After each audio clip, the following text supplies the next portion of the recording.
Lama Norbu, I found this old book hidden behind the old caves. Ah, this is not an ordinary book, Tenzin.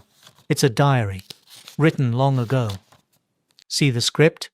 It belongs to a foreigner, one of those travelers who came to our land many years ago, searching for something.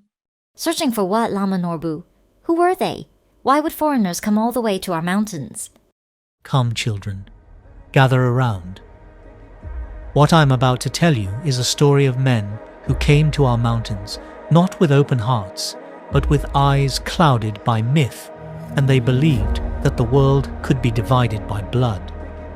These men came from a distant land called Germany, and they called themselves Nazis.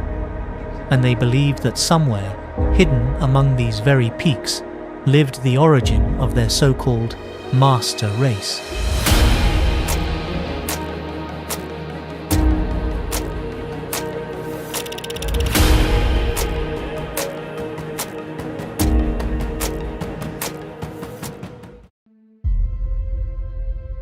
In the early 20th century, far from our mountains, powerful men in Europe began to chase a strange idea. They believed in a lost, pure race, the Aryans, and some even said these Aryans came from Tibet. It began with a secret group in Germany, the Thule Society.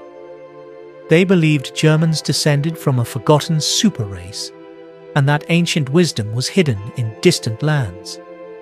To them, our land was more than distant. It was sacred. They imagined that survivors from the lost city of Atlantis had come to Tibet and become the Aryans. One man, more than any other, believed this myth. His name was Heinrich Himmler. Quiet on the outside, but within he was consumed by dark beliefs.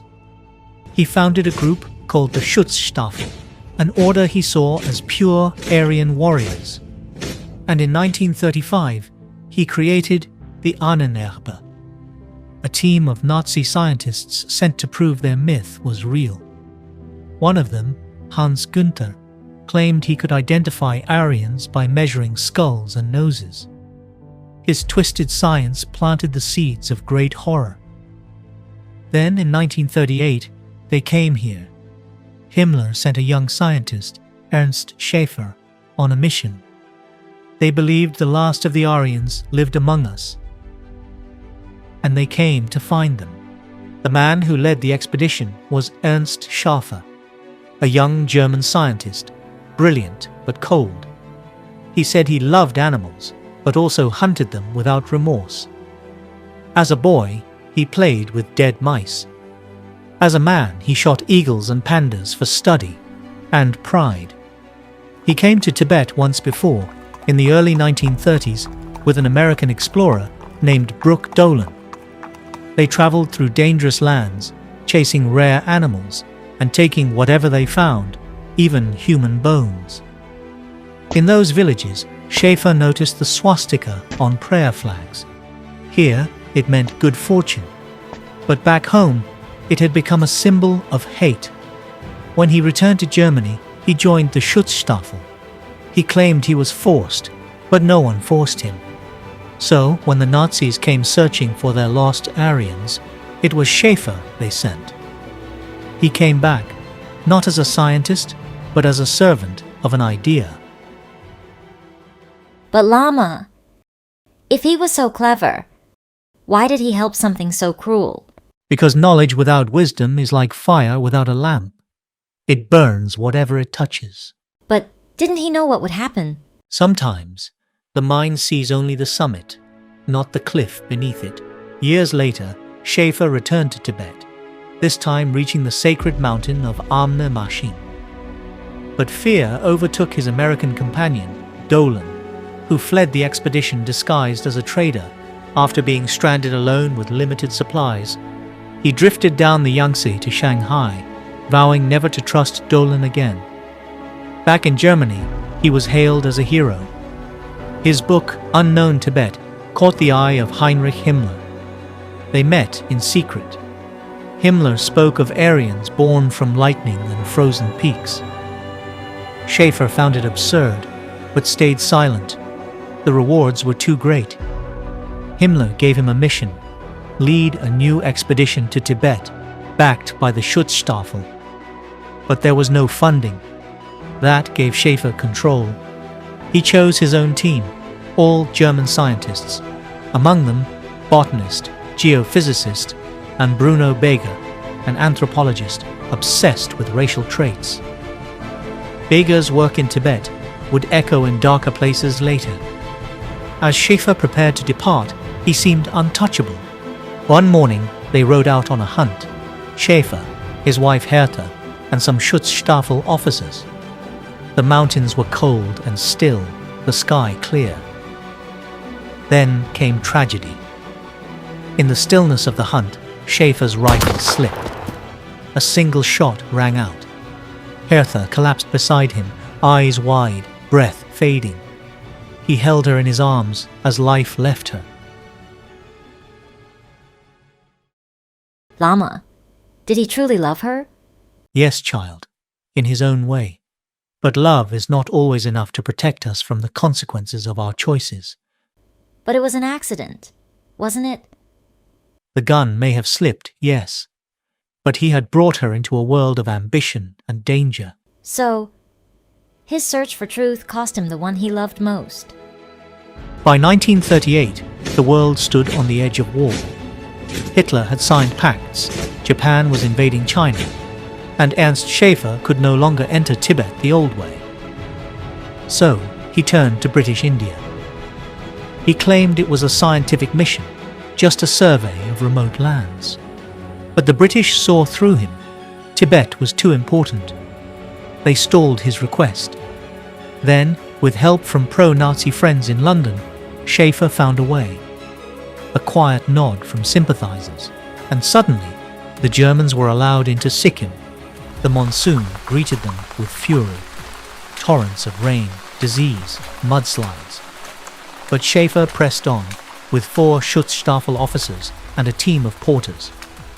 Insects and vultures, leeches and butterflies, all catalogued. And then came Beger, making plaster masks of the locals, searching for Aryan features. One Sherpa nearly died under his hands. They climbed higher, camping near a frozen lake at 12,000 feet. Fall came. Winds howled.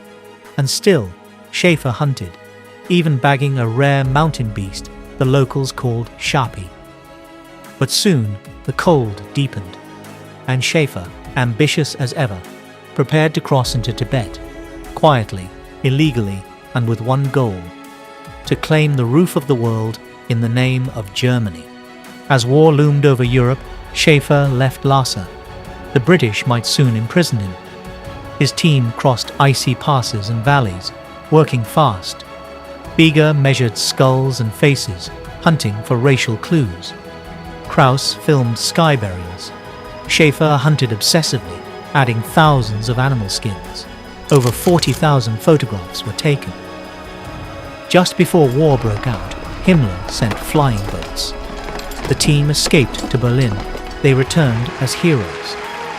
Schäfer received the Death's Head ring of the Schutzstaffel, a mark of loyalty. Nazi papers praised their mission. The British had been outwitted, but soon the war swallowed them. Beger and the others joined the Nazi war machine. Schäfer made propaganda films, then led the Inner Asia department. In Poland, he learned the truth: mass murder, camps, Himmler's real plans. He wasn't a killer, but he knew. and stayed silent. In the end, he chased myths, guerrilla armies, red horses from Nordic tales, searching for something pure in a world falling apart. But the darkness never left him. They came searching for something. They called it the Aryan origin. But what they truly brought was fear, cruelty, and suffering. But why, Lama? Why would they harm the villagers? Because their hearts were poisoned by pride. They believed their blood was superior, and that our land held secrets to prove their power. They did not come to learn with humility. They came to conquer with arrogance. Did they hurt our people? Yes. They forced their way into sacred valleys, interrogated villages, destroyed shrines. They treated our brothers and sisters as test subjects. Some were taken, never to return. That is so wrong. Weren't they punished? History has its own way of balancing scales. Many of them met tragic ends. But what matters is not revenge. It is remembrance. That when we lose compassion, we lose our humanity. No knowledge is worth the price of injustice. Never allow belief to turn into hatred. And never let anyone suffer in silence. Let us remember, truth must be paired with compassion, for knowledge alone can destroy just as surely as ignorance.